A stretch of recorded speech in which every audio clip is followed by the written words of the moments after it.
Welcome to the RuPaul's Drag Race recap for Season 8, Episode 2, titled Bitch Perfect. My name is Joe Batance, and I am joined, as always, by two amazing co-hosts from the podcast Dubious Intent. Get ready for Daniel J. Brewer. Yeah.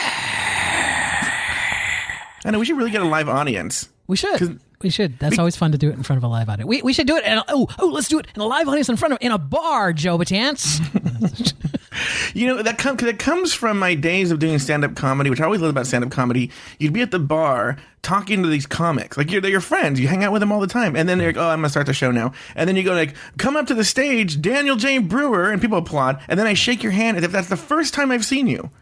Then it becomes kind of like that video series that Logo's been posting this past week about stories from the bus where the queens are talking to each other for the first time. It's like, wait, you either met each other on the bus for the first time or you met each other in the workroom for the first time. It can't be both. Well, same thing on this episode when Acid Betty says he hit on Kim Chi the first time you met her, and you're like, oh, that's right. And you're like, oh, that's right. We should never bring Taylor on the show now. We should keep him hanging. Okay.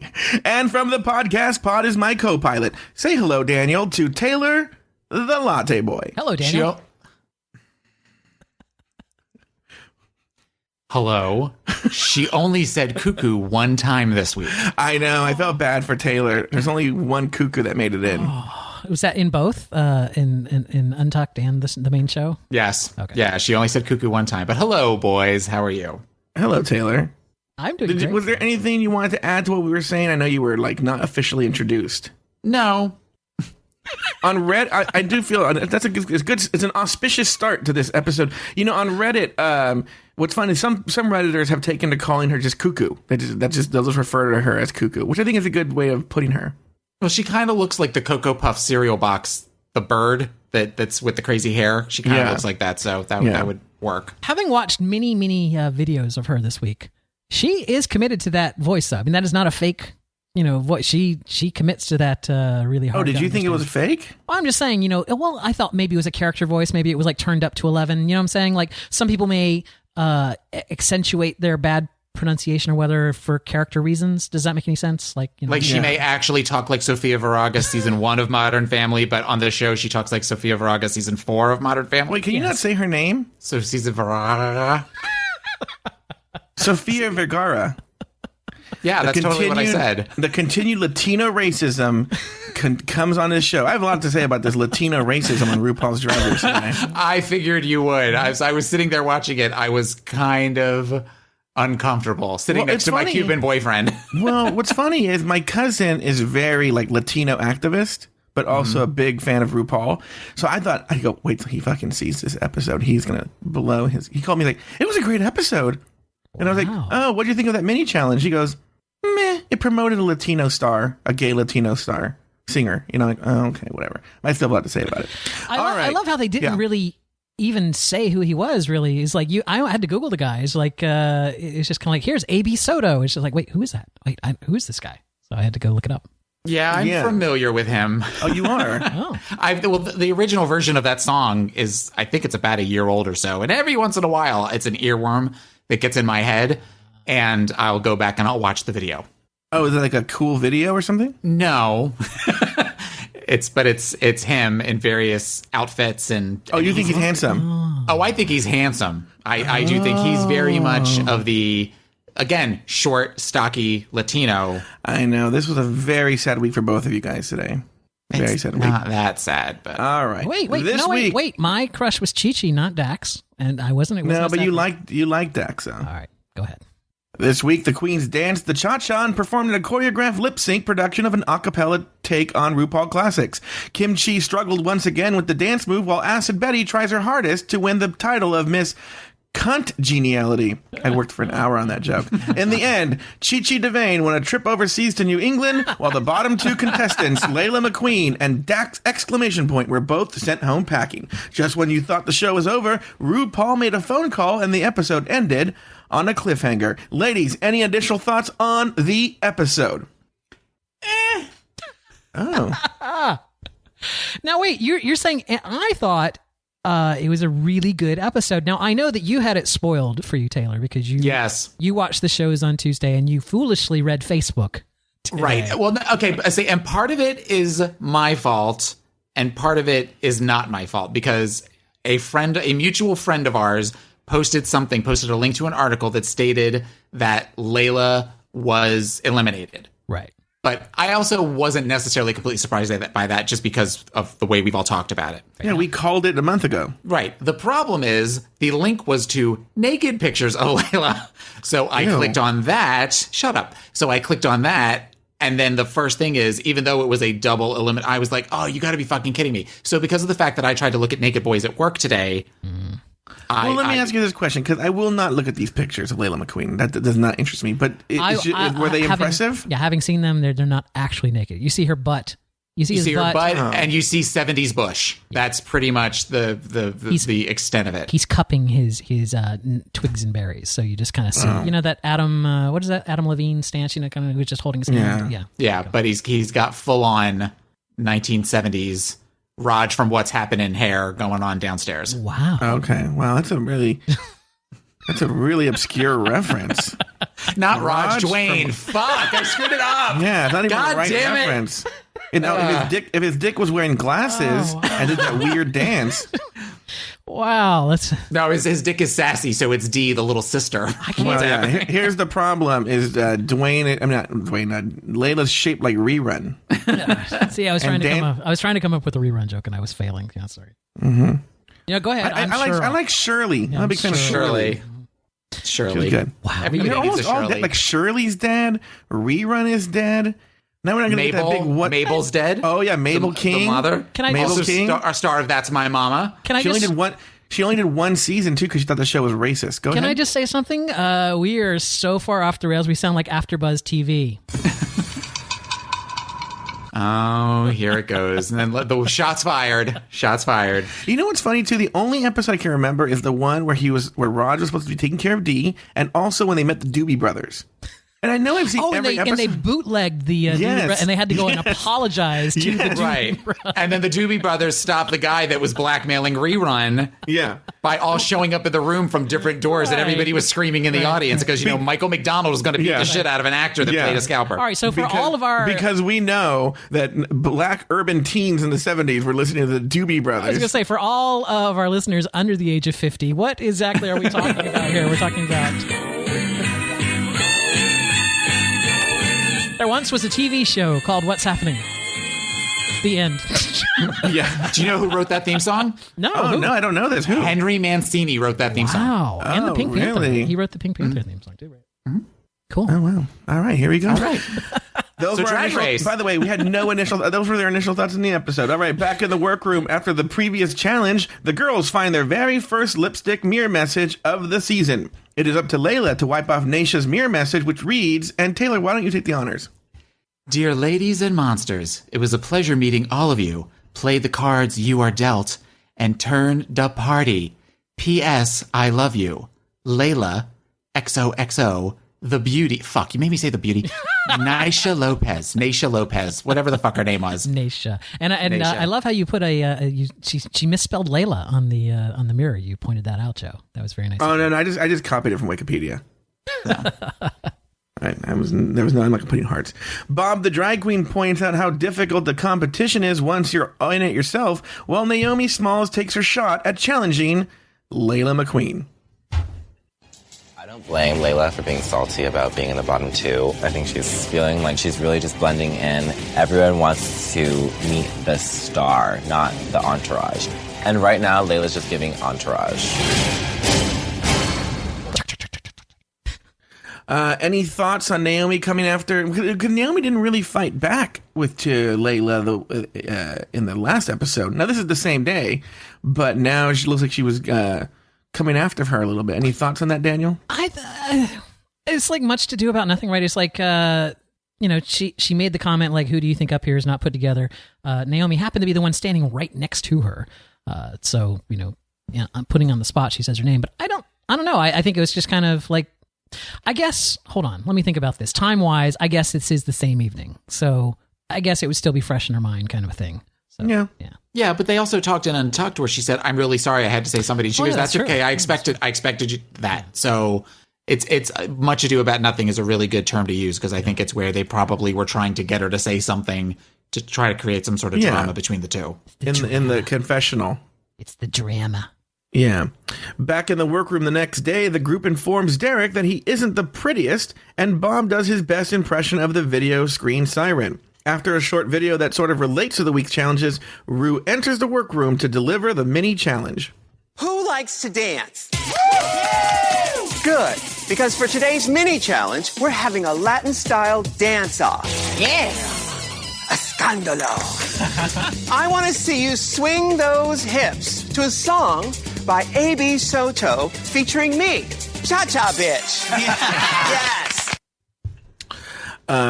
Any thoughts on the challenge? I like this little mini challenge. I can tell you this. Thor G. Thor was hosting a viewing party at Metropolis last night, I believe, in Brooklyn. Mm-hmm. And some of the things that she spilled there was that she had done an entire like back brace and like drawing on the ground, like was holding up a pad and drawing during her little number. Oh, okay, yeah. Yeah, so there was a lot more filmed.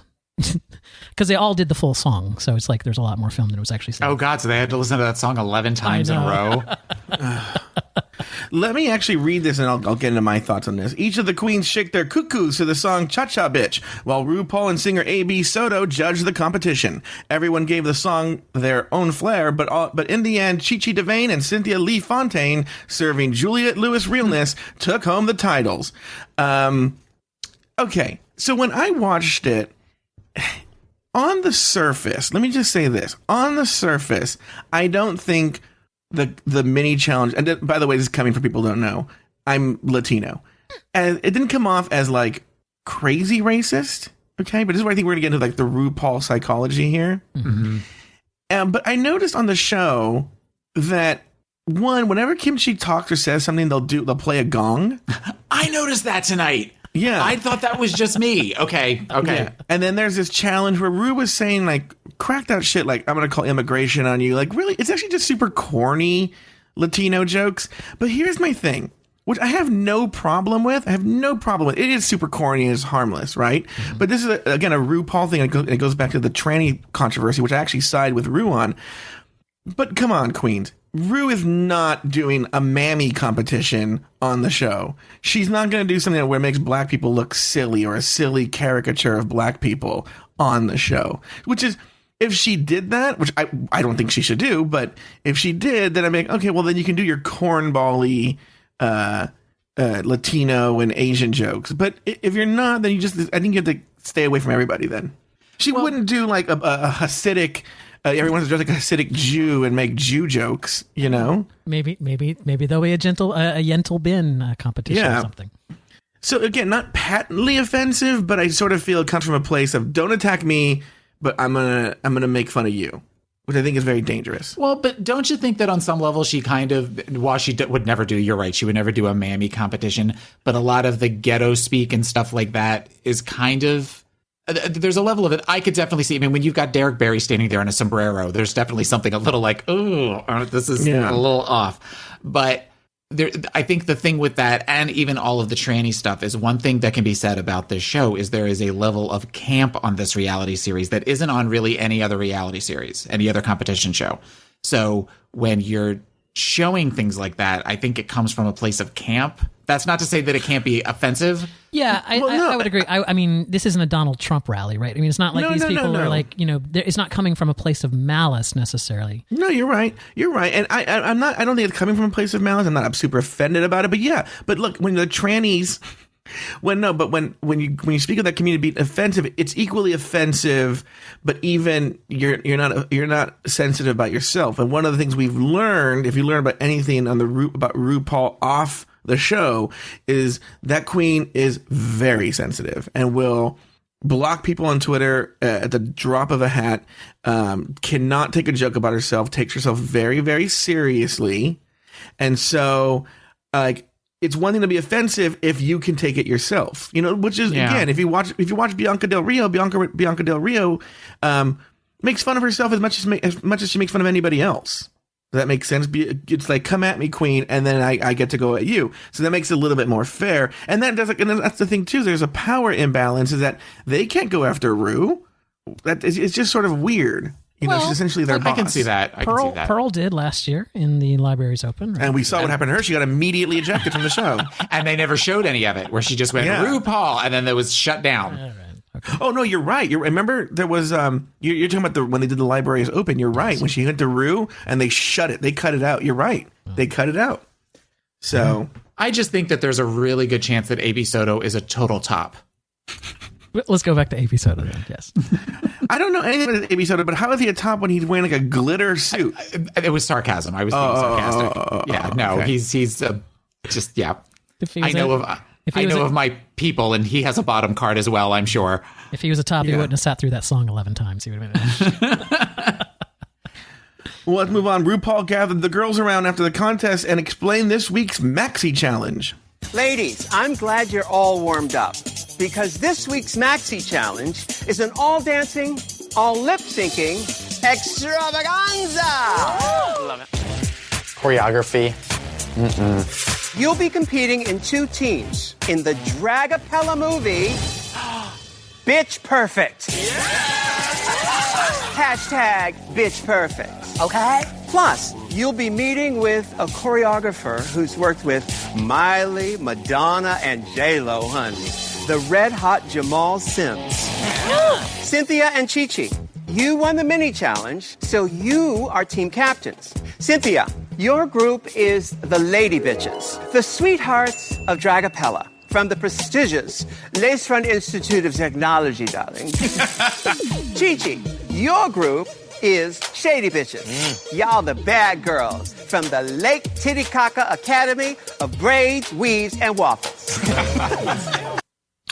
Speaking of, Team Shady Bitches and their captain, Chi-Chi DeVane, start to rehearse their parts. It isn't long, though, before Acid Betty starts to attack Chi-Chi for her leadership skills, which leads to some pretty tense moments.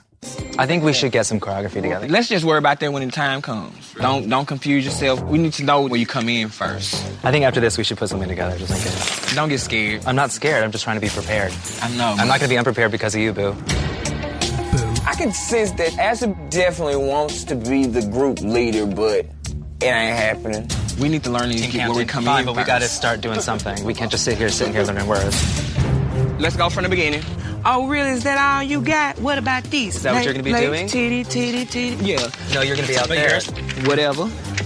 Well, we should probably set it instead of whatever. Let's get beyond whatever. Team member Thorgy Thor knows Acid Betty from New York, and in her confessional gave her 2 cents on Acid Betty. I've known Betty for like 10 years. And sometimes because Betty is so artistic, she gets away with being a fucking asshole. Acid Betty is an asshole, and she knows it, and she loves it. And that's why she doesn't work in New York. She's so demanding and mean to everyone that nobody wants to work with her. You're going to be shamed. You're going to be put down. So, Chi-Chi, good luck.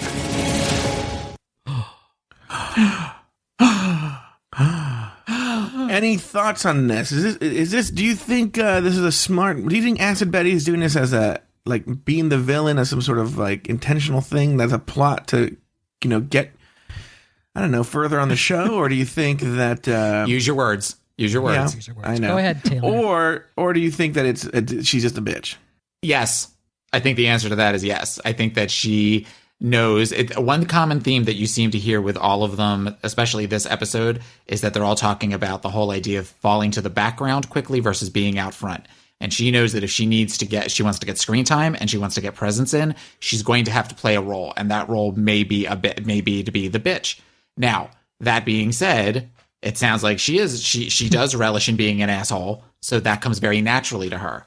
I kind of think sometimes when I watch these team challenges, if I was leader, what kind of leader I would be. And I think I would be, at least the beginning of that, it seemed like Chi-Chi was trying to be really nice, just trying to be real relaxed, so that nobody tenses up. And then you've got Acid kind of throwing all this shade and anxiety and stuff into the mix. And then I think it did ruffle the feathers of Chi-Chi. So yeah, I I think I think it's a little column A and a little column B too, right? Because if you read the external world's views on this, right, there's been some stuff posted by Acid Betty's ex-boyfriend that kind of implies that she's somewhat of a bitch. Thorgy Thor, of course, said so just in that clip we just heard that, she knows her in New York and she's very much a bitch.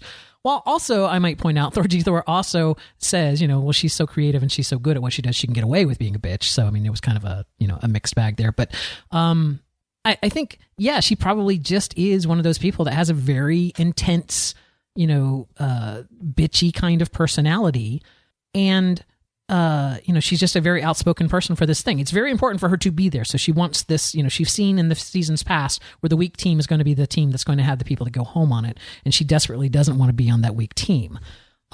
As far as her, being a villain of the show, I think that's more of an editing thing afterwards. It's like we can all agree that this contest happened, right, without musical cues being played and without people doing their little, cutaway diary entries during the course of the day, right? These things are all assembled later for us to digest. And they may favor picking more of the bitchy comments from her because that's the, the role they want her to play on the show. And it just happens to be that she's, she is a bitch, so it's easy to cast her in that role. Does that make any sense, I guess? Yeah, I mean, I don't think that there's musical cues and that kind of stuff, but I think that ultimately they all are going to do stuff to try to make themselves stand out. Yes. And the editors and the producers only have enough stuff to work with if they give them things, which is why you didn't really, other than the fact that Kim Chi can't dance, you really didn't see a lot from the other side of the team.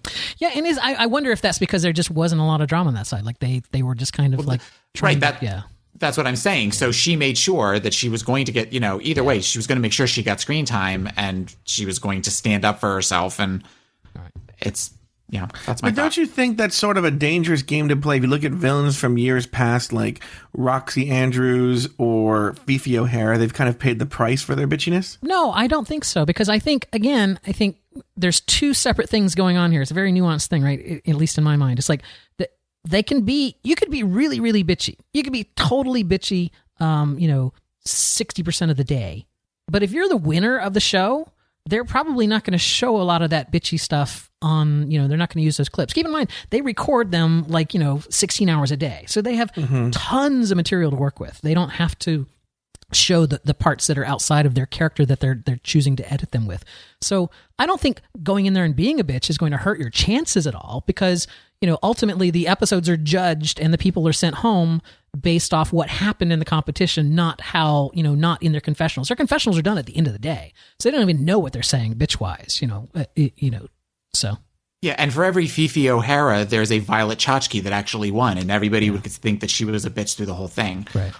You're right. And Fifi O'Hara, I think, is kind of redeemed herself with, I know she's doing the 365 Days of Drag on Instagram, that kind of thing. The difference, I think, you mentioned Fifi O'Hara and Roxy Andrews. I think the difference between Fifi O'Hara and Roxy Andrews is Fifi O'Hara was a bitch, whereas Roxy Andrews was a bully. And I think that's the issue there. I think that she was not been as well recepted afterwards as Fifi O'Hara's been, because of the fact that she was, I think that hit for having an audience that is, I would assume, predominantly gay men, having somebody bully somebody else on the show, I think hit a lot of nerves for a lot of people, which is why you don't ever hear a whole lot about her afterwards. Yeah. I think there's a big difference between, as long as Acid Betty continues to just be bitchy and shady, I'm fine with that. But if she actually actively tries to sabotage someone else, that's the line, right? That's the line where you cross it. It's like, you can be a bitch all you want, but don't steal somebody's dress, or I'm saying, or I'm not saying this happened, but what I'm saying. Don't actually actively try to be a bully, to try to get ahead. All right. Back in rehearsal, Team Shady Bitches continue to fight among themselves as Chi-Chi and Acid Betty continue to bicker. Thorgy tries to inject some comedy into the number, and Dax struggles to pick up the choreography. Meanwhile, Team Lady Bitches, as led by Cynthia Lee Fontaine, assign roles among the team members, but Layla McQueen struggles to find a role for herself. My biggest concern is that I'm going to fade into the background comparatively to all the other girls. So I'm not sure about playing the little sister, wannabe Derek Barry, because I probably wouldn't be the best Britney impersonator. Well, too late, honey. My biggest fear is that I might be, younger and smaller than everyone else. Sorry, you're younger and smaller than everyone else. She's like, it looks like she's almost a midget, right? She's a midget, isn't she? If only there was an you just went on about sensitivity to various populations, and then you used the phrase midget. Is midget offensive? Yes. Oh, it is? Midget is very offensive. You're supposed to say, I think, little person now. Oh.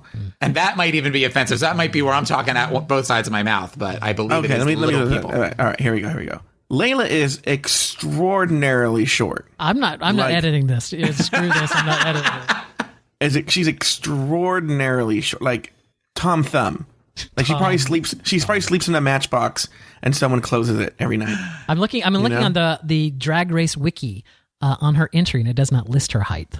Yeah, but if you see her walking out, is Dax incredibly tall, or the only one I actually know the height of is Kim Chi, because someone, as you'll find out later in the email section, told us that she's 6'3" out of heels. So it's like I know Kim Chi's 6'3", so like that's the only one I actually know the height of. So I kind of until they stand next to Kim Chi, I don't really have an idea of how tall. And I don't get that she's that tall. I know. I think it's just a tall cast this year.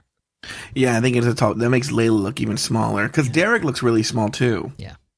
But anyway, with so one of the I'm going to mention this here now. Maybe we can pick it up later. But as we all know, I said it in the front, and I'm assuming people who are listening to this have watched the episode already. Layla McQueen, no matter what you say about her or whatever she can say about her time on the show, she got a lot of FaceTime for these 2 episodes. Oh, especially since she's from overseas, so that's going to be huge. Layla McQueen's from overseas? She's from New England. Oh. But Dax exclamation point, like, Dax, we hardly knew ye, Yeah.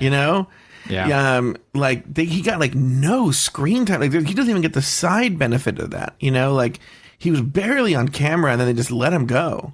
Yeah, that one hurts a little bit. I was looking forward to seeing more. I know we'll talk about this later, but that one, when knowing that they were down, knowing that both were being eliminated when I watched the episode when she was in the top 2, I kind of that one hurts. Yeah.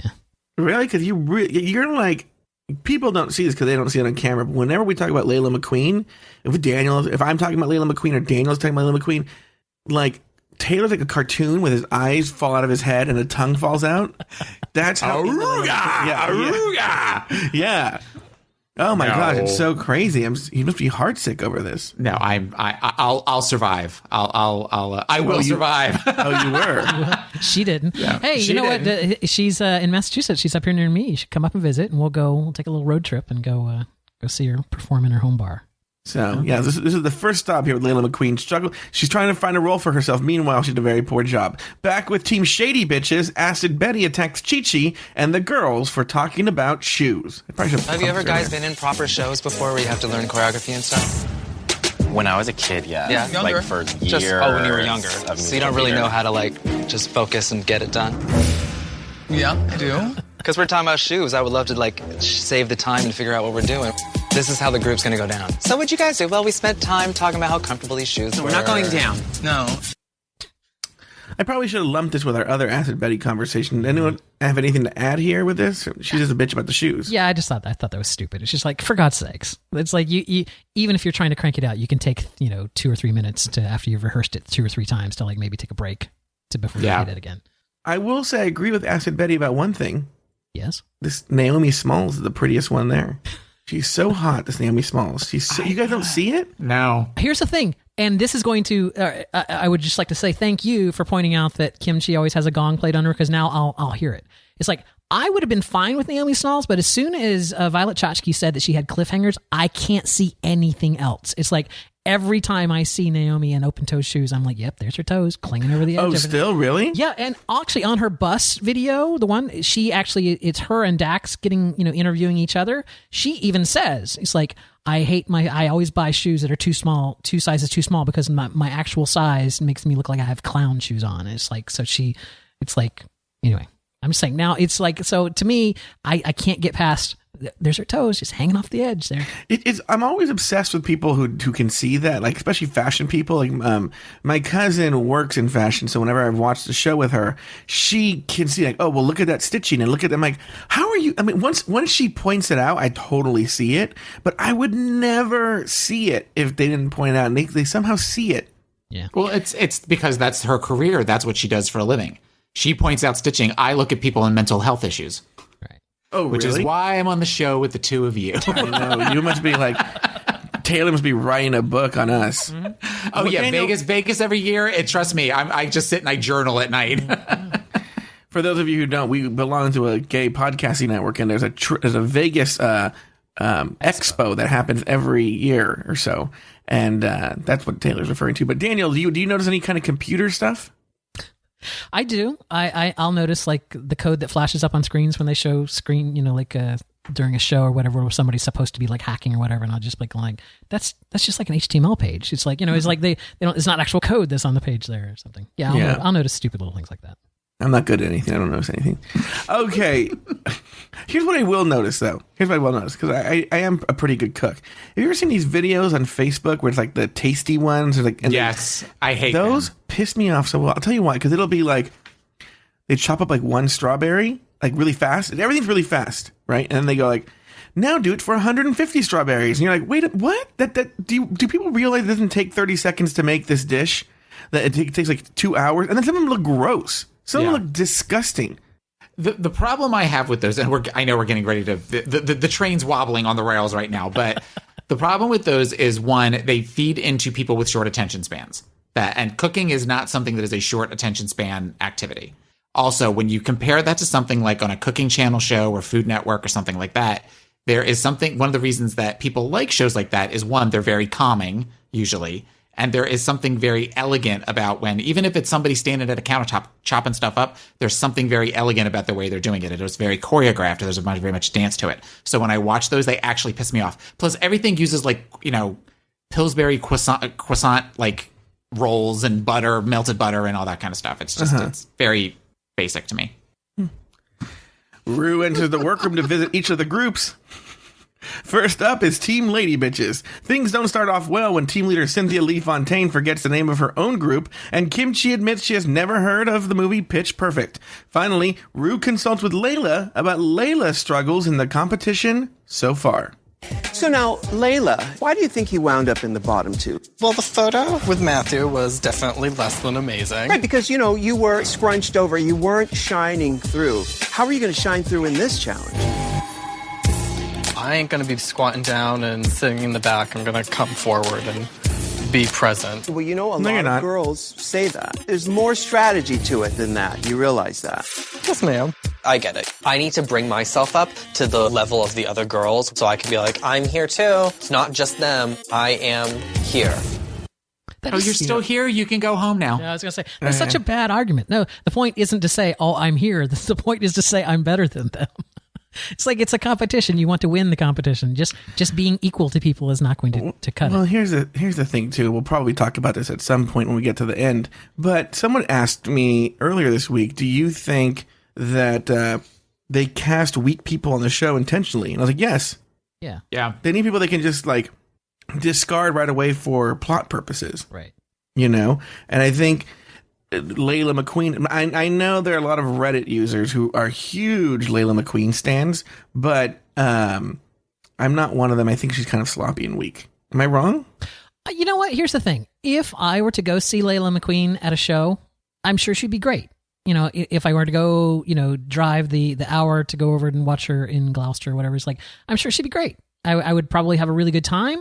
It's her home bar. She has her own things. And this is, This is a competition that makes people do things outside of what they normally do, right? It's like when I go to my local drag bar and watch a performance, let's say from friend of the show, Veronica Mann, right? That's something that she's prepared to do. She has an outfit set. She's worked on it for a week or 2 weeks. She's got choreography. She's got, her number prepared and everything like that. When we're watching them on RuPaul's Drag Race, this is something that they had 6 hours to throw together. That's not something that they necessarily knew to do. So, we're not seeing them at their polished best. Right, that's kind of the whole point. So I don't hate Layla. I don't think any of them are bad queens. I think some of them thrive more in that kind of environment than others. So Taylor, any thoughts? It's funny. I'd like to come back to something that Daniel just said about Veronica. No, too late. We're moving on. But no, hold on. Jesus, I'm kidding. For those of you listening, Joe's camera's not working, so we can't see his face. We can't see his face. So yeah, that's the other thing that's a little distracting with this. But Yeah, I don't, as much as when we did the Meet the Queens thing, I was all like, that's the first one going home. She's horrible, that kind of stuff. I would agree. If I knew that I was going to see a show like Layla McQueen gave in the lip sync last week with the red hair and everything, that would be something that I would be like, I'll go see that. Absolutely. Yeah. This week, and I know we'll get to it later, if I thought that's what I was going to go see, I wouldn't bother. Yeah. Well, I was talking to someone today I'm constantly talking about Drag Race. And I was saying, what's funny is now with Layla gone, maybe one or two of them, I can't even think of who they are, but I have to think about it. But it's a really strong group of queens left. Usually it's down this is top 6 level or top 7 level. All the queens are pretty strong. I think there's a couple of weak ones. Naomi. Yeah. And Chi-Chi. Yes. I think Chi-Chi's yeah. Oh wait, no, not Chi-Chi. The Cuckoo. I think Cuckoo and Naomi are the two weakest at this point in my mind. But that's me. Yeah. You can't call Chi-Chi weak. We'll talk about her performance later. There's no way after her performance you could call that weak. Oh, look who's defending the person they think is hot now. Look at that. And I was very polite when you called my boyfriend one of the weak ones. And I want everyone to know, everyone came down on me about Pearl last year. And look what happened. It's so weird. I was thinking that today when I was watching the show. It's like Naomi's voice is similar to Pearl. They both have that I've been chain smoking for 15 years kind of. The vocal fry. The vocal fry like crazy. Yes. Yeah, Naomi thinks she's Beyonce. Yeah. Move on. Yeah. Moving on. We did that already. Okay, next, Rue visits with the Shady Bitches and the team. Conflict quickly comes out in full force. I prefer the whole thing to be choreographed. I feel safer, and I think I'm having a hard time getting her to actually put down the steps. Maybe you should be more of a tyrant. I cannot be a tyrant. That's not in my blood. I think I'll give that part to Acid Betty. Oh. Yeah. Are you a tyrant, Acid Betty? No, I haven't showed that side yet. Well, she's the leader, so I'm letting her kind of make decisions.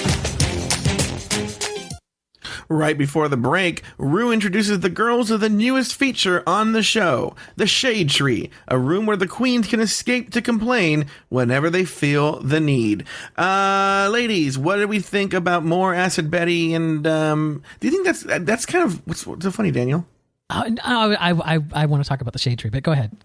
I didn't pull a Shade Tree clip. I wanted to though, because did anybody here watch Adventure Time? No. I've seen Adventure Time, yes.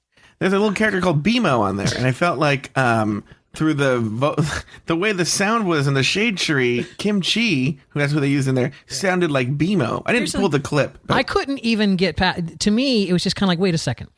Most of the country, at least in the United States, gets logo in SD. Wait, we don't get logo in HD on most cable systems here in the United States. So it already looks like shit. Whoa. And their whole thing about the Shade Tree thing, they use a camera that basically films in a lower resolution than the rest of it. So it's like, it looks even shittier. It's just kind of Daniel, like, it's real. It looks even. So the sound is shitty and the picture is even shittier because I do what, I don't know who else does. I watch it at a bar in, as it's aired. So I'm watching it in SD and it looks like complete crap there. And then I download it the next day, in HD, and I watch it to rewatch it to write down notes and stuff.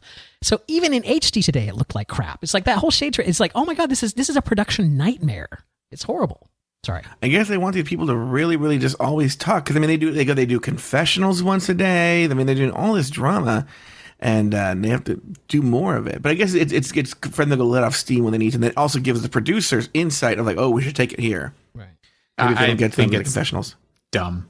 Yeah, the confessionals. It feels it's very similar to a Top Model, America's Next Top Model. And I get that there is the whole idea of that this show is a combination of Top Model plus Project Runway with a lot of stuff. But it just felt a little too this is 10 years ago. Plus, it's also very real world.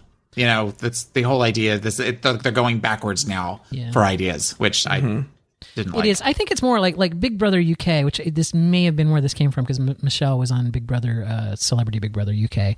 So Big Brother UK is a complete live, they live stream it all the time and it's on every single night there. And so what they do instead of doing confessionals at the end of the day is that they, the confessionals happen as they happen, right? You go into the diary room and you do your confessional during the day. Whereas this show and some other reality shows, clearly, it's at the end of the day or every other day because they always wear the same outfit so that all their confessionals that we see, they're wearing the same outfit. But so they're basically being asked to remember things that happened before, whereas putting the Shade Tree room. So I'm not opposed to the idea of, giving them an outlet so that if something big happens, they can go and blow off steam right there. They can talk about it just happened, as opposed to trying to remember it later. Well, they also clearly use the confessional to give the queens something to say. Like you can tell they feed them things, because then they're clearly using them as a narrative voice to push the story along. I don't remember what it was this week that the person said blankety blank, and I was like, they're not. No one's saying that on their own, Oh, Jamal Sims, the guy who choreographed Madonna and Miley Cyrus, is here? You're like, really? This is what we're doing? After the break, Team Lady Bitches is led by Cynthia Lee Fontaine. Get some time with choreographer Jamal Sims. God. Kim Chi struggles with the moves, and Layla struggles to combine her moves with the needed to stand out. I cannot read today. Meanwhile, Team Lady Bitches, as led by Chichi DeVane, impress Jamal with their basic choreography. Unfortunately, Dax's attitude about the choreography does not sit well with Jamal. Dax's attitude was really off-putting to me just because it didn't feel like she really wanted to do it. I think there's a lot of insecurity there when it comes to the choreography.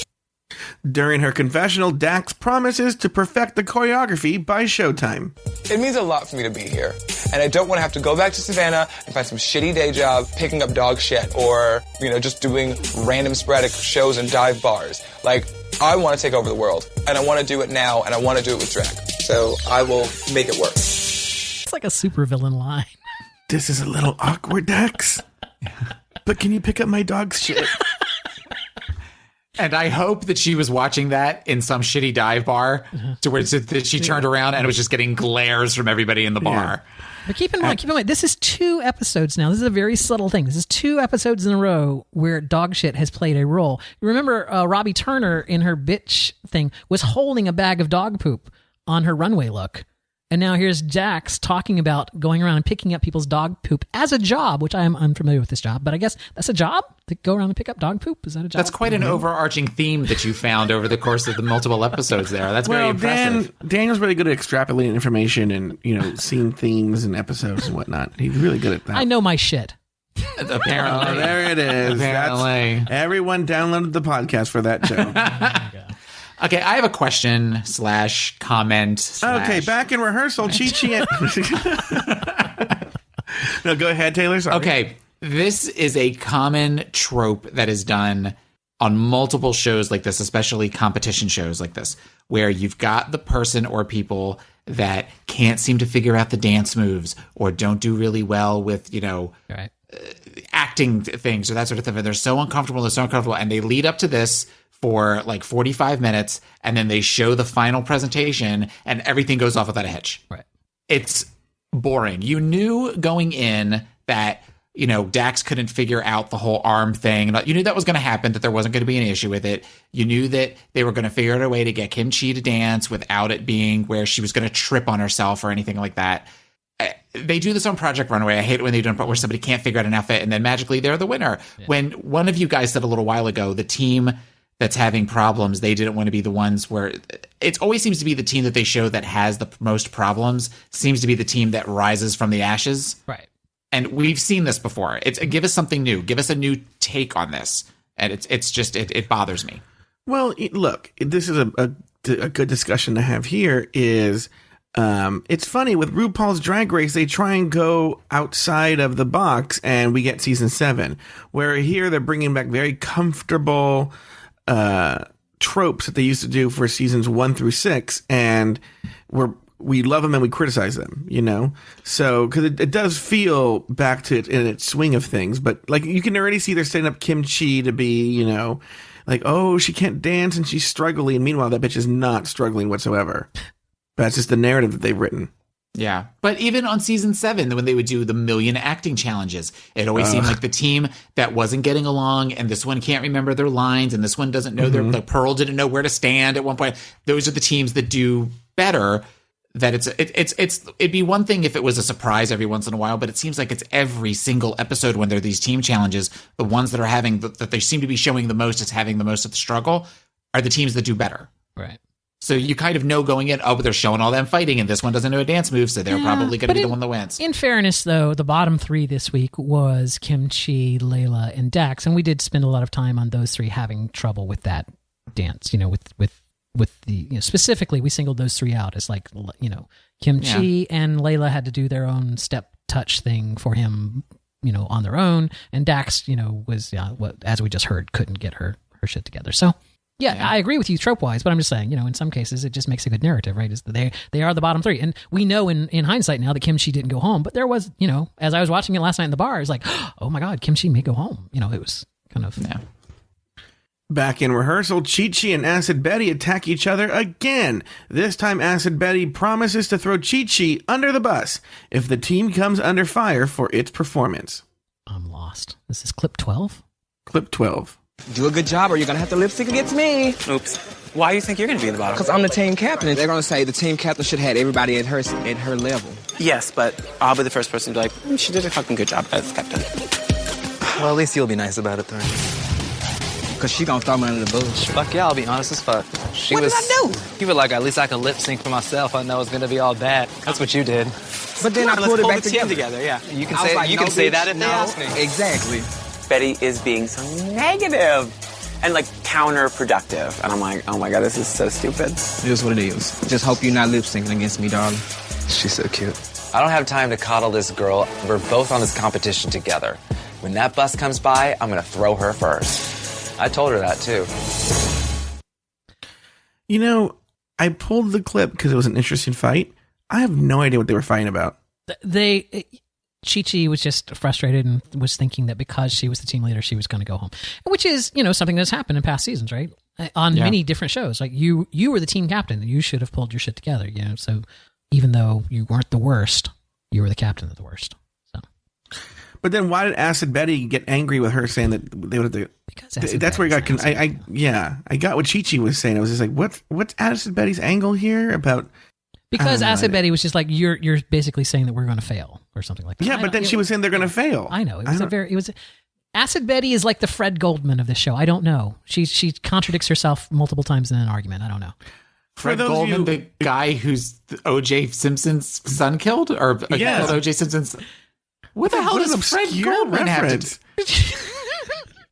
So bizarre. It's currently on TV. I just saw an interview with him today where he basically said, this is horrible. They shouldn't be showing this as TV because, this is just part of my life and this is like really hurting my feelings. And then in the exact same interview, he goes, and my son's not even really part of this show because it seems to be all about the lawyers. And I'm like, wait, it's either a horrible thing or it's about the, you can't like say, oh, you shouldn't show this. By the way, you should also put my son in it more. Right. It's just kind of like one of those. It's a contradictory argument. That's all I was saying. Oh, it was. I'm cutting this out. No, you're not cutting this out. Don't cut this out. We will talk about Fred Goldman for the rest of the episode. We will sprinkle in Fred Goldman so that it has to be kept in for continuity purposes. You know what? I'm changing Chi-Chi's name to Fred Goldman. It's elimination day and the girls are in the workroom putting on their makeup. And wouldn't you know, this is when the girls reveal their true selves as they beat their faces in the mirror. Kimchi and Fred Goldman bond over the difficulty of the challenge. Fred Goldman talks about his former life as a gang member, and Kimchi makes a startling confession. Growing up, I was definitely an outsider. The weird, fat art kid who had a strong lisp and a strong accent. And that's why I just really never learned how to dance and never learned how to feel the music. I used to be 350 pounds. 350? Yeah. Until about 3.5 years ago. Wow. Obviously, I'm not as fat as I was before, but the fat kid is, still in me. Yeah, it never goes away, girl. That's how it was. When you're fat, people just, don't treat you like a person? Yeah. Taking public transit, people never sit next to you. Really? You notice things like that? All the time. Because of those experiences, I'm still learning how to be confident in myself and how to be comfortable in my own skin. But just like all the other things I'm doing here, I want to commit to it and become better. Did people start hitting on you when you lost the weight? I'm still a virgin, so no. What? That is very shocking. You know what? It just dawned on me. I don't know why this hasn't dawned on me before. There are no really big girls this year, are there?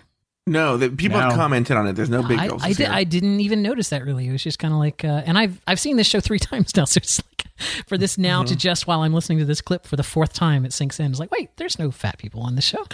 I want to get to Kim Chi and her confession, but I do want to talk about the little bit of the mechanics of the show. How weird that everyone at the makeup table had their fat kid photos with them that they brought with them to the show. It's like Ginger Minge last year, right? Where she, look, I was a horrible person. Well, I pretty much still am. And look, I have a photo here that shows that. Let me see. I have to make sure I pack all my dresses and, the books that have the patterns and my fat kid photos. Right, but this isn't even a trope. This is what they tell them to do, right? If you've ever talked to a reality show contestant, like after the fact, right? You've ever seen an interview with them, whatever, they'll always tell you, it's like, yeah, the producers do so many different interviews with you before, and they'll say, oh, why don't you bring that with you? Or it's like, make sure you have this here. It's like they always steer them along those things. And, in the one hand, yeah, it's a great story. Right? It's a great story that Kim Chi used to be really big, and now she's not. Although the picture that they showed of Kim Chi, as supposedly this hideous, overweight, sea creature or whatever, it did not look that bad to me. I'm just like going like, Latrice Royale is bigger than that, and it's like people sit next to her on the bus. It's just like you're making. Wait, how do you? Wait. There's do a you have difference personal there. knowledge of who sits next to Latrice Royale on a bus? You're telling me that? Just saying, there's people larger than she was in that photograph that I see on the subway all the time. Right? It's just like, or that Latrice Royale is taking the bus.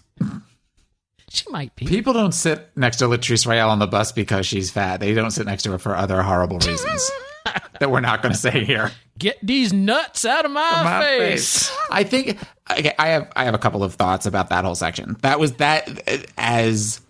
as a kid who was bullied in middle school and stuff like that. That definitely, as we talked about before with the Roxy Andrews things and everything, that definitely kind of hit a nerve to watch that, and that made me sad for Kim Chi. I will say, as somebody who kind of made fun of her the first couple of episodes, I did feel a little bad then having heard some of her backstory. What I didn't get was she made two statements and immediately Betty did the whole what and grabbed a hold of her arm very dramatic. Like it could have been, could you hand me that brush? What? That was just very annoying. That's all. What? Let me grab my fat photos. Yeah, let me grab my fat photos for you. Acid Betty was one of the. By the way, Acid Betty was not that fat. Yeah. Some of them were. None of them were. I don't think any of them were. We're podcasters.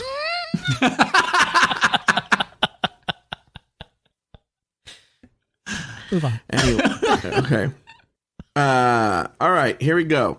RuPaul is on the main stage. RuPaul enters the main stage stunning, as always, and introduces this week's judges, Lucian Piani, Jamal Sims, and Esther Dean. The girls get the chance to show off their dancing and lip-syncing skills on Bitch Perfect as the two teams finally go head-to-head during their performance of Bitch Perfect, a corny parody of Pitch Perfect that uses RuPaul's greatest hits as the a cappella numbers, a performance so energetic that Cynthia Lee Fontaine's shoe flew off during the finale. Any thoughts on the performance?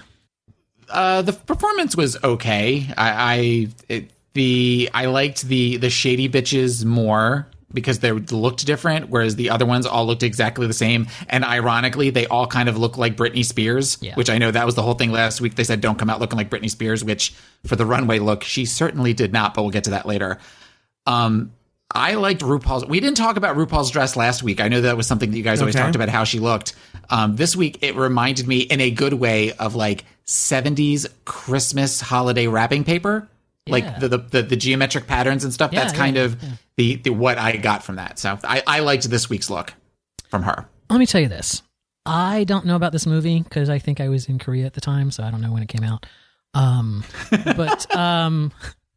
You're bringing something up. I'm going to look up Pitch Perfect too, because that's what they're talking about. But I think Rue had to do some math in her head, because I bet you Pitch Perfect 2 was out actually at that time. Yeah. And then she had to do math in her head. Yeah. It came out in 2015 on May 14th. Yeah. So it had only really been a couple of months old. Right.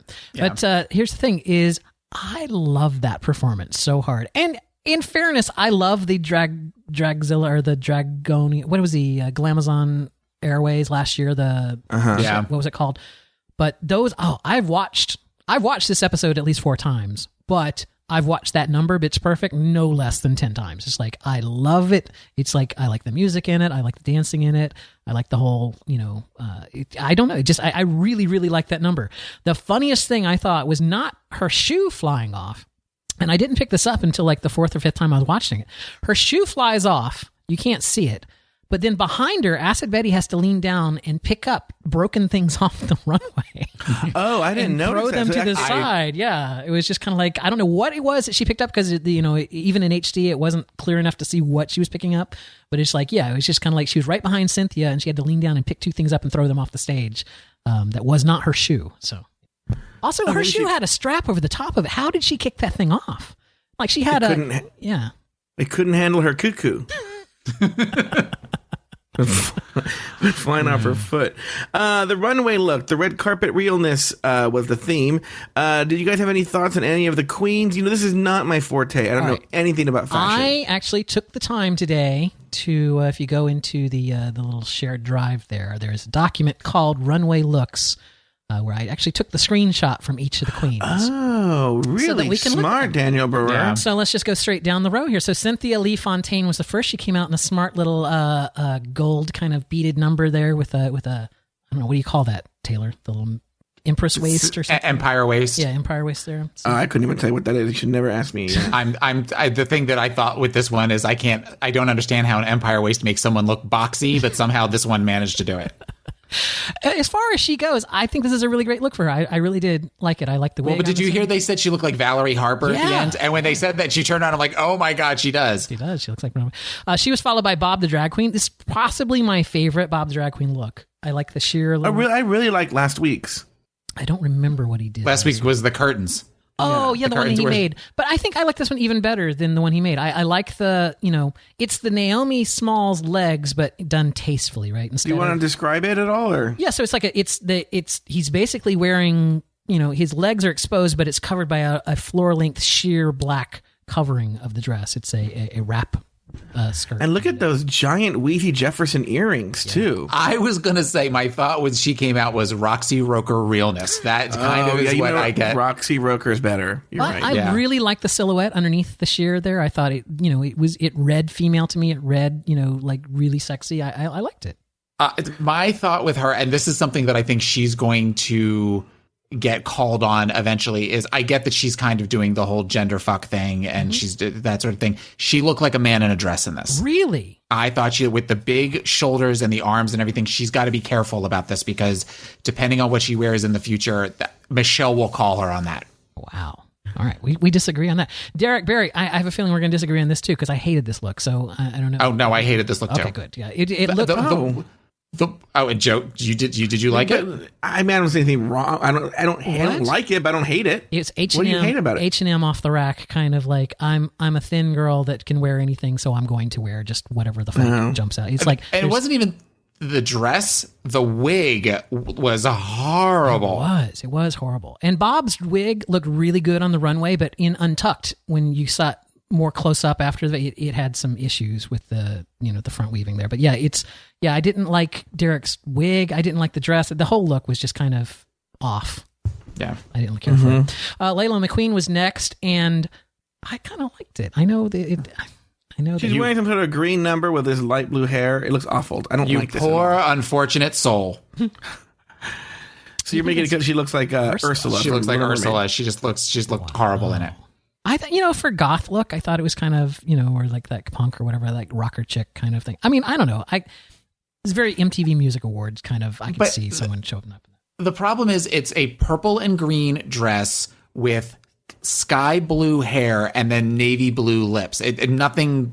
And from this picture, it also looks, and that might just be the lighting. It looks like she's wearing some sort of light purplish red leggings, which I know actually now that I remember she's not, but it's just the whole thing. Nothing matches. Everything's just off. Okay. Robbie Turner came out in theoretically a Vera Wing wedding dress that was dyed red. Why do you say theoretically? So she claims in her voiceover that it was a Vera Wang wedding dress. In Untucked, Bob, the drag queen, joked about it being an H&M dress. And then Thorgy Thor, in his between the commercial breaks last night, stated that the dress cost $40,000, which I find impossible. But why? Because Robbie Turner isn't a millionaire. It's just like $40,000 for a dress. It's like, maybe $4,000. It might have retailed for $40,000, but she might have picked it up at some David's Bridal thing off the rack. But if she wins, that's $100,000, baby. Which would be 2.2 dresses. Here's the thing. It looked horrible in SD. It looked just a big red blob on the screen and at the bar. But like 2.5, by the way. When I watched it in HD today, it looked a lot better today. Yeah, I watched it in HD tonight and thought it was actually it's a very beautiful dress. My problem with Robbie Turner is, okay, remember when we were kids and there was a show that involved somebody in drag on TV? And it was always kind of clear that it was a man, but they had the really harsh makeup on, but it was supposed to be kind of that's when I see Robbie Turner with makeup on now. That's what I picture. I picture that like from the Designing Women episode when they all went to New Orleans, like that kind of, that's her face. Hal Holbrook in drag. Right. No, but I mean that whole like, when Gene Hackman was in the Birdcage, I was actually going to say that. Yeah. That kind of look, that's her, the way she does her face, that's what I get out of that. And it's true. When she was sitting at the mirror doing her makeup, I was just like, that's really why. I mean, you've just completely made a blank canvas. You know what I'm saying? It's like she the base and the foundation that she was putting on when she was doing her makeup next to when Chi-Chi was talking about having a gun and being a gangbanger, you got a really close up of Robbie. And it was just like, wow, that's really weird. Who just deleted that? It was Kim Chi.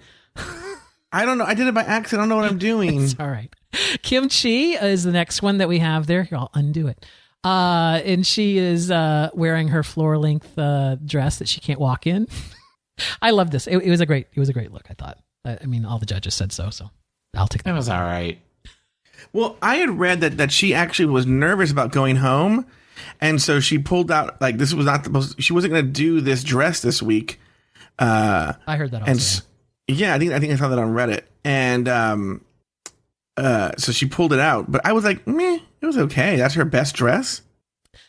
A lot of these things, I don't know if you watch. I'm sorry, ladies and gentlemen. Joe Batance is learning the joys of Google Documents and is like making comments all over the thing while we're trying to look at this. It's a collaborative tool. It's amazing. The thing, I don't know if you've watched a lot of HGTV, especially like wood stuff where they stain wood, and it's like they'll stain a wood door and they'll put it up and everyone will be like, oh my God, that looks so great. And on TV, it looks like shit. And it's just like, because wood grain is so fine that even in HD, it's not, it's not enough detail for you to really get the view of it. Maybe this dress is like that because they all were kind of oohing and ahhing over it, but it really just kind of read as kind of, it's a beige kind of. Just want to personally relate when I've been to the finale a couple of times. Mm-hmm. And when you go to the finale, you'll see these dresses in person, and they just blow you away. Like maybe they're very, very sparkly, or there's something really dramatic about them that just doesn't play on TV. Right. Like I know, like for instance, Bianca Del Rio came out in that silver outfit that now is iconic. But when I was there, I mean, it was blinding how glittery it was, and which I don't think played necessarily as well on the television. Fine. We got three more. So Chi-Chi DeVayne comes out in the red dress, which actually looked great on TV. I liked the red dress. Yeah, I would agree with that. Yeah. Michelle Visage didn't like it, but I liked it. Naomi Smalls. If you look right there, you can see the cliffhangers on that picture right there. You can. Her toes just curling over the edge of that shoe there.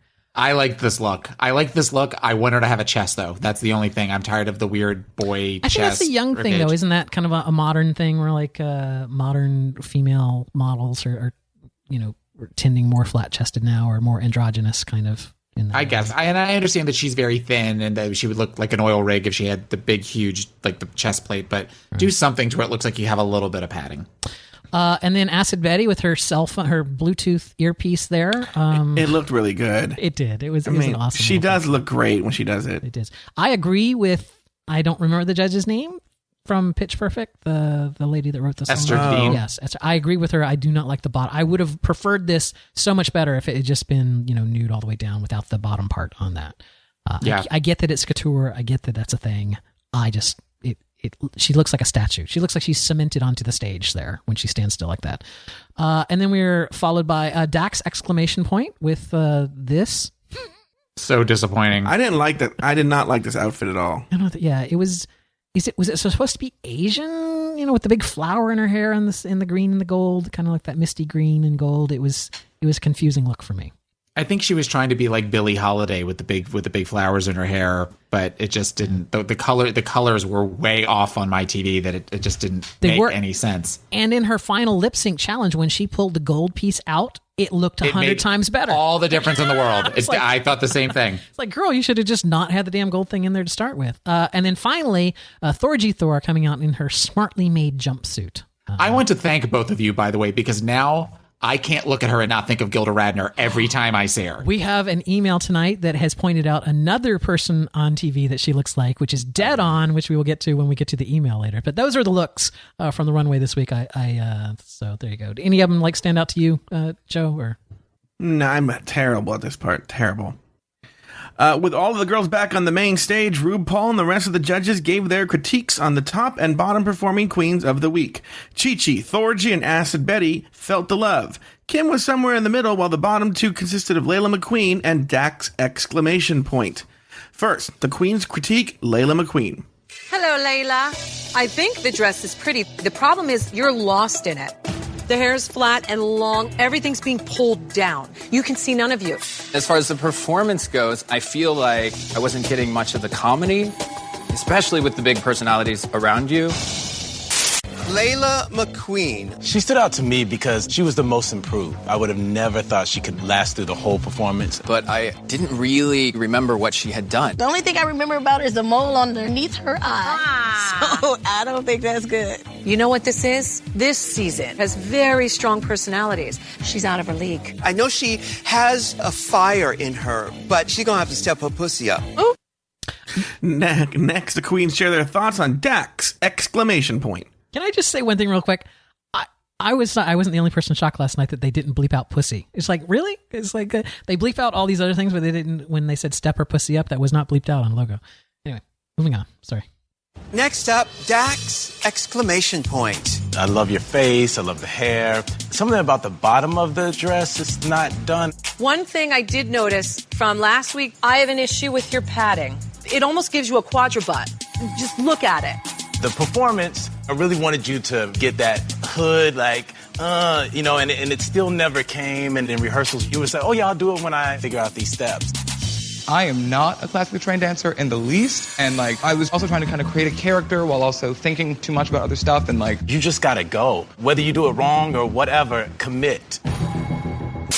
Dax! Tonight on the runway, it just was all wrong for me. The flower did not go with the dress, the colors were dull, and in the performance, you literally forgot that Dax was there. In Pitch Perfect, I know what it feels like to not be a classical dancer. It just takes courage to get past it. She don't want to fight for it. It's like she's the girl in the girl group with the Beyonce in it. Beyonce only stands out because she really wants it. She's the Pharaoh. The Latavia. I don't want to call no name. I'm sure Beyonce will be happy to know that she only stands out because she just really wants it. She's not talented at all. She just really wants it. What did you guys think of the critiques of Layla and Dax? Spot on. I will say this. I got a little bit of a read from a friend of the show, Veronica Mann. Oh, boy, I almost said her boy name. Anyway, Veronica Mann, last week when I went after Michelle's look last time, I got an angry Facebook message from Veronica Mann saying, why am I going after Michelle? I thought Michelle looked 1,000 times better this week, but it was exactly what she told Layla. Last week she had that hair that pulled down that was kind of covering her face and it just kind of pulled her down. Wait a minute. The people at home can't see this, but why do you have a corkscrew in your hand with the cork sticking out? with the screw, I'm sorry. I'm playing with it. Oh. I'm just, I'm saying, I'm opening it and closing it and just it was here on the desk and I'm fidgety. I don't know. Oh, all right. Just think. So make sure. Taylor, okay. Because I'm going to stab you now. Yeah. I'm going to open this bottle of wine right now. Up in here, everybody. And I'm going to drink it. And it's going to be drink delicious. it right here.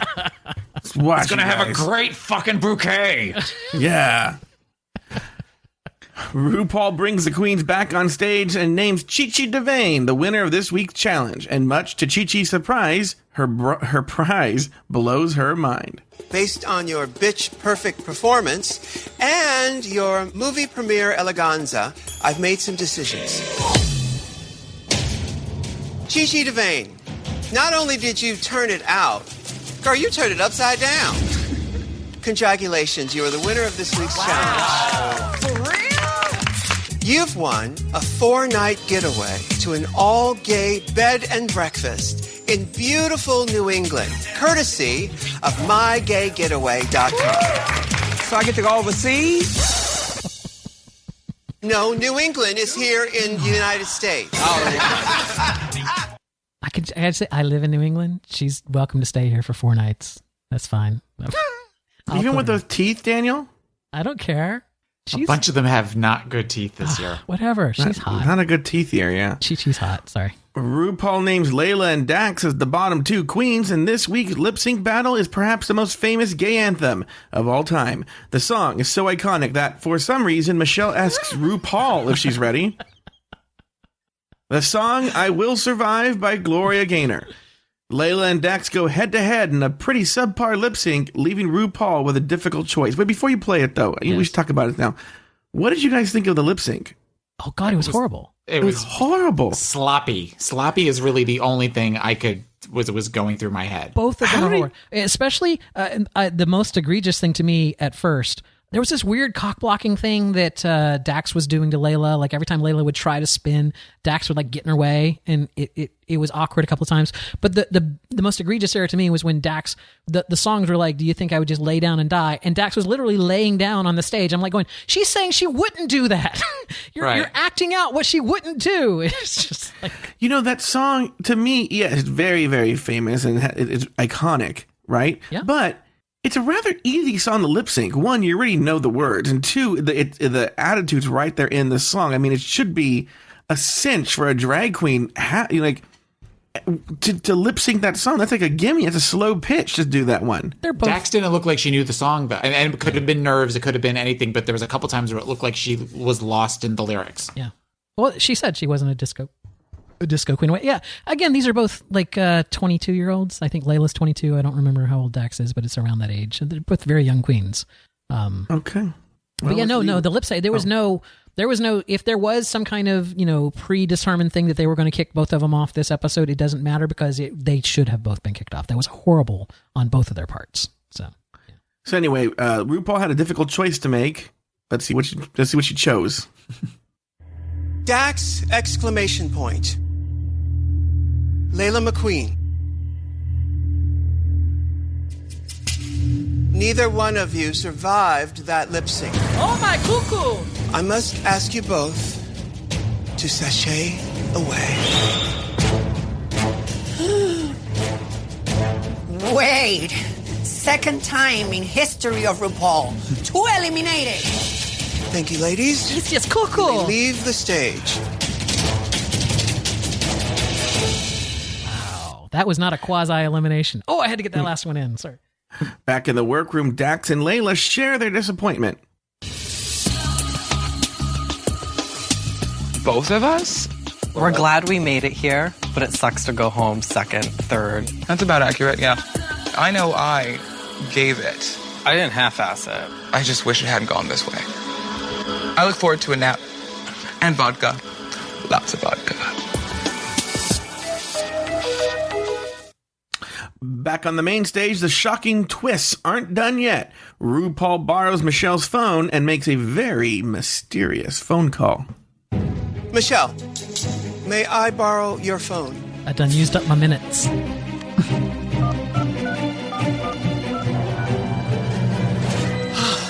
Hi, it's RuPaul. Who the fuck is RuPaul talking to? Listen, I had to eliminate 2 queens today. How soon can you get here? Fuck. Someone's coming back. Boom, boom, boom, boom, boom. And with that, we have to wait until next week to find out who was on the other line. Guys, what do you think about shocking twist ending, both the double elimination and that phone call? The phone call thing was more interesting to me because while I think I know who's coming back, Oh, you do? Well, I think it's the what's her name, the one we all hate. Naisha? I think Naisha's coming back. No, hear me out. Right, okay, when Shangela was voted off the first time, RuPaul threw all sorts of accolades at her right as she said sashay away. That you're so talented and da-da-da-da-da, blah, blah, blah, blah, blah. the first thing that she said to Naisha when she goes, "You are one of the most beautiful queens we've ever had on this show." But Shangela came back in a different season. I understand that, but who are they going to bring back? Somebody from... I have a theory. What's your theory, Daniel? My theory is that somebody had a scheduling conflict. That there was a queen they wanted on this season that had a scheduling conflict. How many queens did we have this year? 12. 12. Didn't we have 13 last year? We usually have 13. So to me, it's just kind of like, 12 made it an even 100 so that they could, say it's the 100th queen in the 100th episode. And then you had a queen that couldn't quite make it there because of some other, commitment. They could only come in a week into the shooting. Cause these episodes only take 2 days for them to record or whatever, right? So they're only about a week into this recording process. So somebody couldn't make it there by starting day. They knew at some point they were going to bring them in.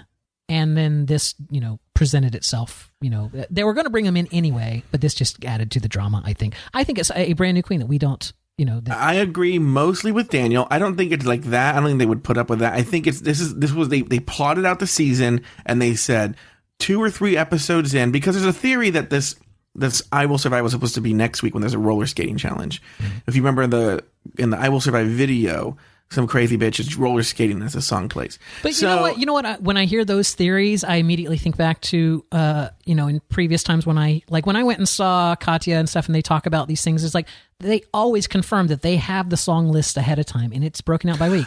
So it's like, I don't think they switched a week of the song. I think that is a fantasy. It's like these are the songs. Oh, I don't think it's a fantasy. Like when you look at the episodes, you're like, oh, sometimes they move this. They may have a list of songs, maybe not by week, but they have a list of songs. And they move them around as they see fit, because sometimes you're like, wait, why wouldn't they play that song with that challenge? Like, oh, they moved it because they realized we want this person to shine better in that one. Anyway, moving on. I don't think it's that. I think they plotted out, we're going to bring a queen back early on in the season. That's what makes sense to bring in a brand new queen. Now, on Reddit, to go with the Reddit thing again. Wait. You just contradicted you. Do you agree with me that it's going to be I agree with you. Yeah. I agree with you on the whole. Okay. It's a brand new queen. Because it sounded like you just said you don't believe that there will be a brand new queen. Well, I don't believe it because she had scheduling conflicts. I believe it was plotted out. Okay. And they knew they were going to do this. So then, what's always impressive about these Reddit detectives is that, literally the show films in July, and by the end of the week, they know everyone who's on the season. Yes.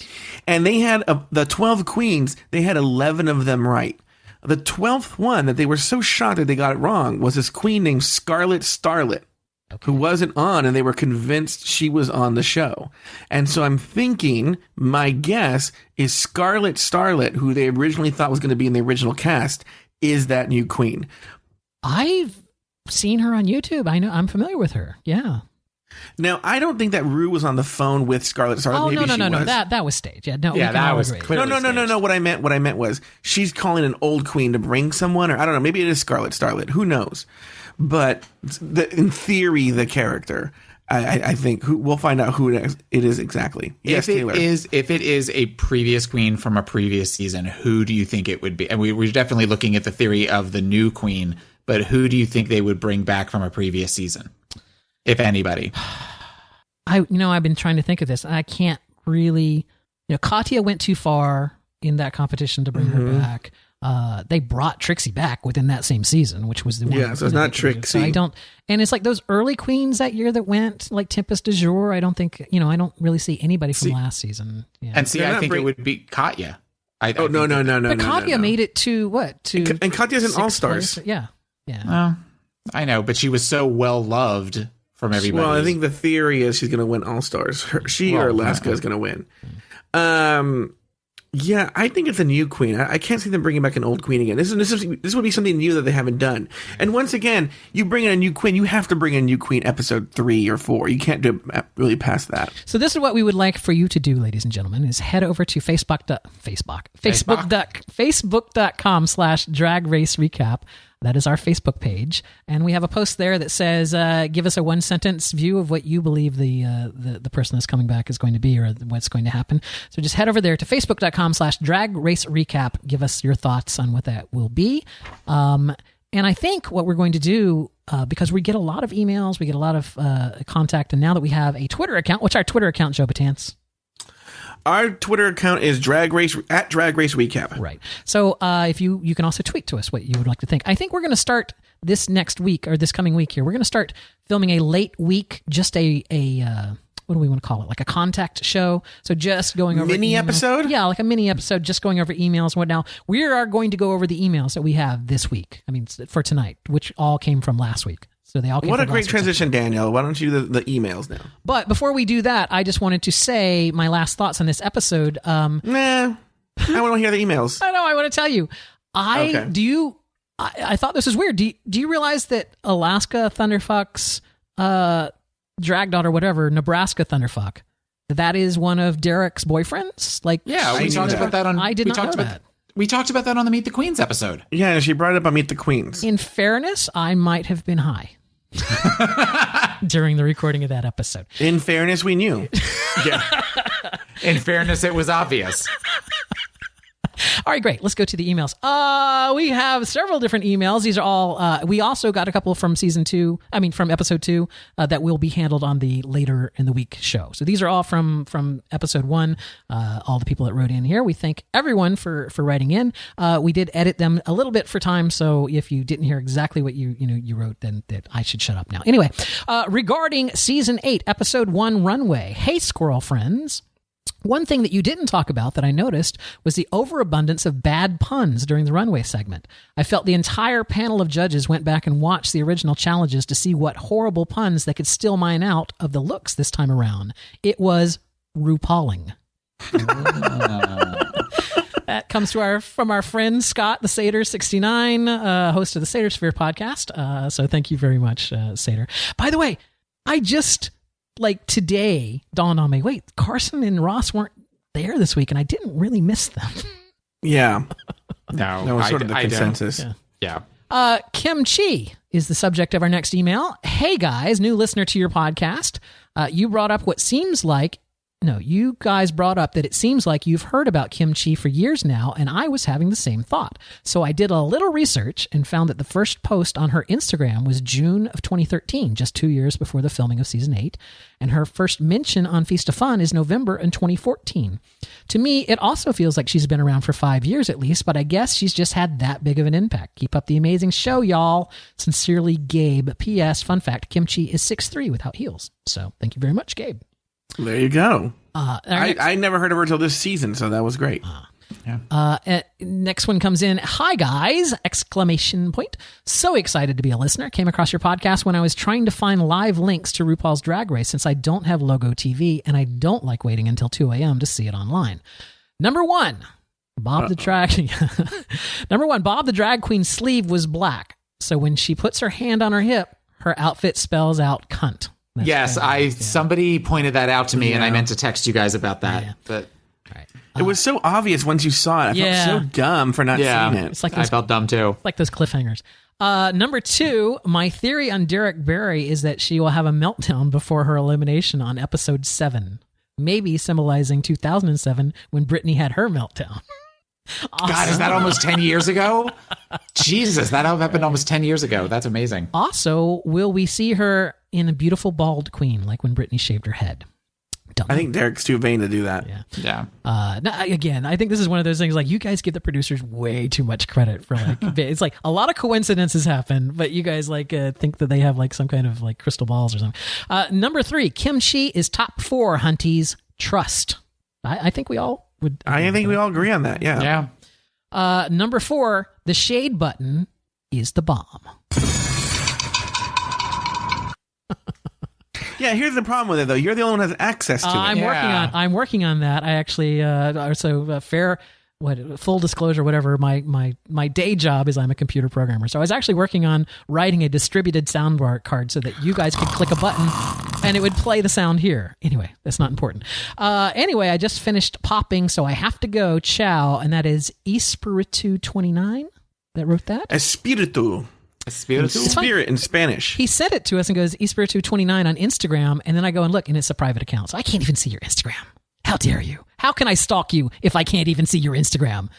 Said the only single person on this panel. Anyway, the next one, subject. You're being shady. We hit that sorry. shade button whether you're saying, You're not as single as you let on. But I'm dating two people. I'm not neither one of them seriously. I'm single. Anyway, she lived for the applause is the subject line of this next one. I thought that Layla McQueen slayed her lip sync at the end of episode 1. I watched her amazing performance several times. If she's considered one of the worst queens, then this is going to be a good season. I saw Taylor nodding his head. Oh, that's true.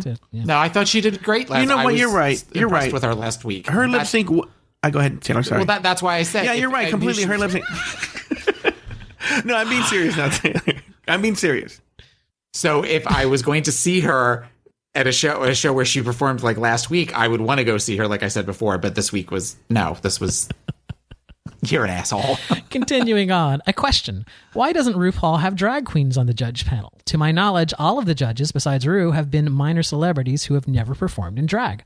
Why not have some past drag race winners on the panel? I think when only non-drag performers judge the girls, it sends a message that drag artists are less than regular performances.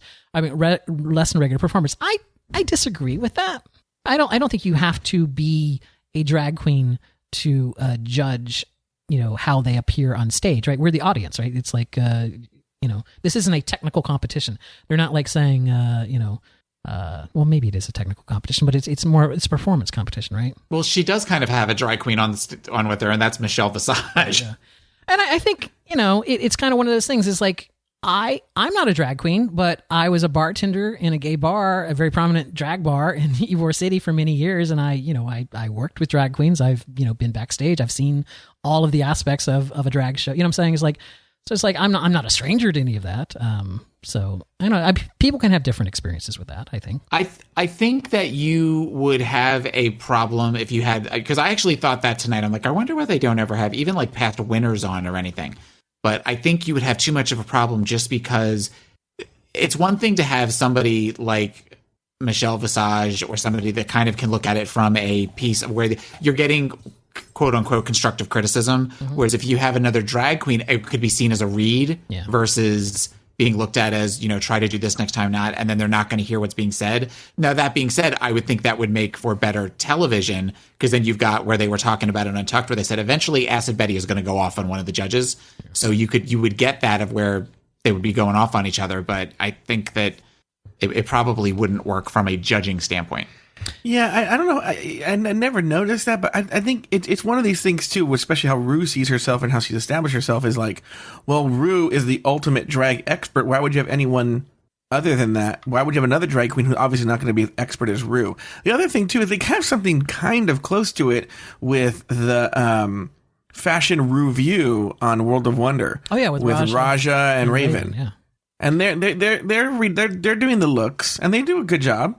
Yeah, I would say this. It's the judging panel is the judging panel, right? The ultimate decision is made by the producers and RuPaul. So it's like, it really doesn't matter whether, Lucien says that someone was horrible or not. They're going to hear that, but it's not like he has a vote in who stays or who goes. Ultimately, it comes down to the producers and RuPaul as to who stays and who goes. So these are really just kind of talking heads. And it's not the only reality show to do that, right? Project Runway always has like people on that, have an interest in fashion, but they're not designers. The other thing too is when you're in drag, you're playing a character. Yeah. Right? And Ru is the character already exists as it is. And so like, do you really want to hear Lady Bunny in character reading somebody? I don't know. I can see why it wouldn't work. I could see why it wouldn't work. Now that being said, I would find it interesting to have like a Bianca Del Rio come in and guest judge one time, and maybe that'll happen. And I know. The second RuPaul decides that she's done with this show, they're bringing in Bianca Del Rio. BDR. Okay, finally on this email here, a note to Joe: just because we like the RDRR podcast doesn't mean we're stalking you, bitch. Please. Wait, what happened? Yeah, I said we had email last week, even though we hadn't told people our email address, and you said, "Oh my God, they're stalking us." So I was kidding. It was a playful thing. Anyway, it's much love. This comes from our regular correspondence from Musing Mark. So thank you, Musing Mark. Stop stalking us, please. Subject line, revelation. Hi there. I'm a new listener. I love all these new listeners, by the way. Hi there. I'm a new listener who just listened to your 2 season 8 podcast, and I'm so thankful to have found your show. I switched jobs in the fall, and now I have no one to talk Drag Race with, and your show totally scratches that itch. I had this revelation while listening to your podcast that I hope you'll appreciate. When you were trying to figure out who Thorgy looks like in drag, Rosanna Dana, so true, I was trying to figure out who she looks like out of drag, and it came to me, Skippy from Family Ties. Oh my God. And she included, this comes from Ellen, she actually included a picture of Skippy with his little round glasses. Totally dead on Thorgy Thor. Absolutely. That's Gilda Radner and Skippy from Family Ties had a baby, and it's a drag queen in Brooklyn. Yes. Oh, that's so funny. And I believe our final email comes in this evening, says drag thoughts. Hey, RDRR, I love the podcast. I love your individual podcast. Now let's get to it. I know the memes are going around with Acid Betty as the lost twin to Pepper from American Horror Story. But when I saw Acid Betty out of drag, I thought for a second Santino Rice was back and now doing drag. With Carson and Ross as judges, doing drag is about the only way Santino could get back on the show at this point. Just thought of Santino and drag. Somewhere Ginger Minge must have flooded her basement. Also, Cynthia Lee Fontaine, I know you guys don't watch any of the Real Housewives shows, but Cynthia is a dead ringer for Real Housewives of Beverly Hills cast member Kyle Richards. You'll have to do your Googles to see, but what is up with her accent? Remember, there's always time for a cocktail of Work That Puss Not Today, Satan. Oh, party mother has arrived, the cosmic queen of parts. Come on, Nina Flowers, keep those nuts out of my face. Not today, Satan. P.S. You guys condone yourselves very well. Thanks, Christopher. Oh, wow. Christopher nailing those catchphrases. Who, the one with Skippy, who did you say wrote that email? Did you Ellen. ever say who that was? Yeah, Ellen. Oh, Ellen, okay. Ellen DeGeneres wrote an email about...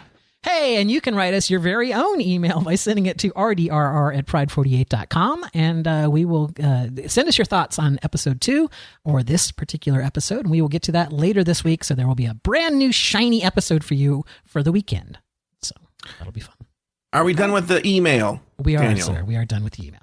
Well, that concludes this week's episode of RuPaul's Drag Race Recap. I want to thank my co-hosts Daniel Brewer and Taylor the Latte Boy, plus a special shout out to Fred Goldman. Follow us on Twitter Poor Fred Goldman. Follow us on Twitter at Drag Race Recap. Friend us on Facebook at facebook.com/Drag Race Recap. And make sure to visit our website at pride48.com/RDRR, where you can find all of our contact information, leave us a comment, and find all of our old episodes. So, until next week, for Daniel Brewer, Taylor the Latte Boy, Fred Goldman, and myself, sashay away. Until next week.